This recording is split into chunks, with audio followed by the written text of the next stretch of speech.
সে ছিল গমের বড় ডিলার।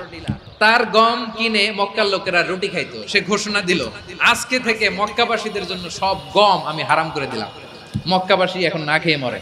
মক্কাবাসী বিশ্বনবীর কাছে আসলেন, এসে বললেন, মুহাম্মদ, আমরা তো তোমার ভাই, তোমার চাচা, তোমার ভাতিজা, তোমার আত্মীয়, তুমি সুমামারে বলো সে যেন আবার গমের সাপ্লাই মক্কার জন্য অনুমতি দিয়ে দেয়। বিশ্বনবীর অনুমতি ক্রমে সুমামা আবার মক্কাতে গম পাঠাতে শুরু করলো। পড়েন সুবহানাল্লাহ।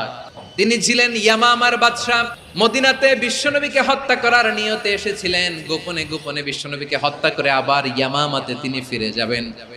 কিন্তু কি অবাক করা কাণ্ড, হত্যা করতে পারে নাই, সাহাবাদের হাতে তিনি ধরা পড়ে গেলেন। তো বিষ্ণু ইসা ইসলাম সাহাবাদেরকে বললেন, তার খোঁজ খবর নিও। সাহাবার বলেন, ইয়া রাসূলুল্লাহ, আপনাকে হত্যা করতে এসেছে, তার তো কঠিন ক্যাপিটাল পানিশমেন্ট হওয়া দরকার, কঠিন শাস্তি হওয়া দরকার। বিষ্ণু বললেন, না, আমি যেটা জানি তোমরা সেটা জানো না। একদিন নয়, 2 দিন